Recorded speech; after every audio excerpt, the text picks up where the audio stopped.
राज्यातल्या अनेक भागात सध्या मुसळधार पाऊस कोसळत आहे। मुंबई, पुणे अशा भागांमध्ये तर संततधार पावसाची ही सुरूच असलेली पाहायला मिळते आणि त्यामुळे अनेक ठिकाणी दुर्घटना आता घडू लागलेल्या आहेत। मुंबई पुणे एक्सप्रेसवे हा सुद्धा आता बंद झालेला आहे, दरड कोसळलेली आहे आणि त्यामुळे पाऊस जो सध्या सुरू झालेला आहे, म्हणजे आपण पाहिलं की जून महिन्यामध्ये पाऊस येत नव्हता, मात्र जुलै महिन्यापासून पावसाला संततधार आहे ती सुरू झालेली आहे। खास करून मुंबई, कोकण आणि पुण्याचा जो भाग आहे तिथं आपल्याला पाऊस आहे तो सुरू असलेला पाहायला मिळते।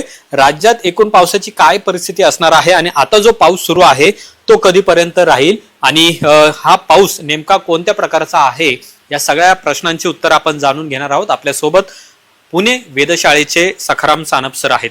सर, काय नेमकी परिस्थिती आहे? म्हणजे कालपासून आपण पाहिलं की मुंबई आणि पुण्यामध्ये मुसळधार पाऊस कोसळतोय।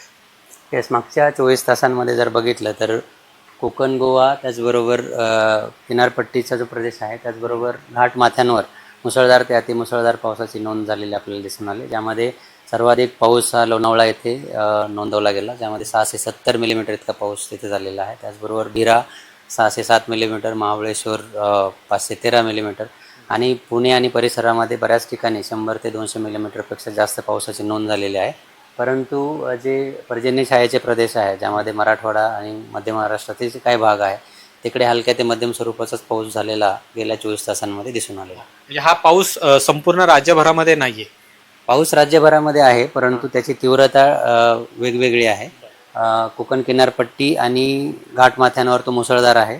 हलक्या ते मध्यम स्वरूपाचा पाऊस आपलं मध्य महाराष्ट्र, मराठवाड्यामध्ये आहे आणि विदर्भातील काही ठिकाणी हेवी रेनफॉल होतोय, परंतु त्याची तीव्रता जी आहे ती कोकण किनारपट्टी आणि घाटमाथ्यांपेक्षा कमी आहे। मुंबई आणि पुण्यामध्ये आपण पाहतो की मुसळधार पाऊस सुरू आहे, तर काय परिस्थिती राहणार आहे येत्या 48 तासांची? 48 तासांमध्ये पुणे, रायगड, त्याचबरोबर ठाणे, मुंबई आणि घाटमाथ्यांचा जो प्रदेश आहे पुण्याचा, यासाठी रेड अलर्ट दिला गेलेला आहे। पुणे डिस्ट्रिक्टसाठी ऑरेंज अलर्ट आहे आणि अशीच परिस्थिती 48 तासांसाठी असणार आहे, पुढले 2 दिवस असणार आहे। त्यानंतर पावसामध्ये हळूहळू घट होताना आपल्याला दिसेल। म्हणजे 2 दिवसात पावसाचा जोर कमी होईल? नक्कीच कमी होईल। काय नेमकी राज्यात परिस्थिती आहे आपण दाखवू शकतो की म्हणजे मराठवाडा, विदर्भ, मुंबई रिजन आणि आता पुणे असेल? येस, आता इथं जर बघितलं तर एक खूप मोठे ढग निर्मिती आपण बघू शकतो आणि मुंबईसह पुणे आणि घाटमाथ्यांवर जास्त पाऊस होताना दिसतोय। त्याचबरोबर विदर्भातील काही ठिकाणी आपण बघू शकतो ढग निर्मिती आहे, पाऊस होताना तिथे दिसतोय।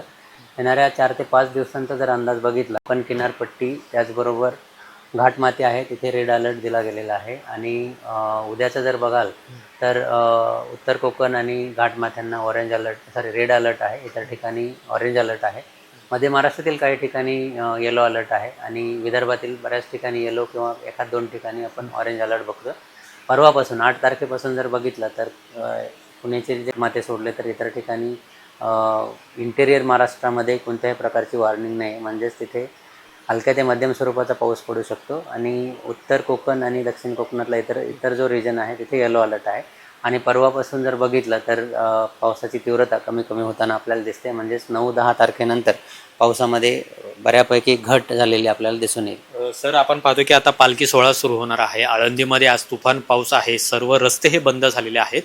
तर 8 तारखेला माऊलींच्या पालखीचं प्रस्थान आहे, तर त्या दिवशी नेमकी काय परिस्थिती असू शकते? असाच पाऊस असेल का त्याची तीव्रता कमी होईल? 8 तारखेला आता जो पाऊस पडतोय याच्यामध्ये तीव्रता जी आहे ती कमी झालेली आपल्याला दिसून येईल आणि त्यानंतर अजून ती कमी होताना दिसेल। तर आपण ही परिस्थिती पाहतोय, राज्यात सध्या पावसाची काय परिस्थिती आहे, कुठे रेड अलर्ट, ऑरेंज अलर्ट हा देण्यात आलेला आहे ते आपल्याला पाहायला मिळतंय। महत्त्वाचं म्हणजे 48 तास अशाच पद्धतीचा पावसाचा अंदाज आहे तो हवामान विभागाने दिलेला आहे, पण 48 तासानंतर या पावसाची तीव्रता आहे ती सुद्धा कमी होईल असं सुद्धा अंदाज आहे तो वर्तवण्यात आलेला आहे। पण पुणे, मुंबई, कोकणचा काही भाग आणि त्याचबरोबर घाटमाथा आहे, इथे मुसळधार पाऊस येत्या 48 तासात कोसळणार आहे असा अंदाज वर्तवण्यात आलेला आहे। त्यामुळे नागरिकांनी खबरदारी घ्यावी, गरज असेल तरच घराबाहेर पडावं असं सुद्धा आवाहन LS मराठी करत आहे। कॅमेरामन रोहित वनकट्टेसह अमोल धर्माधिकारी, LS मराठी, पुणे।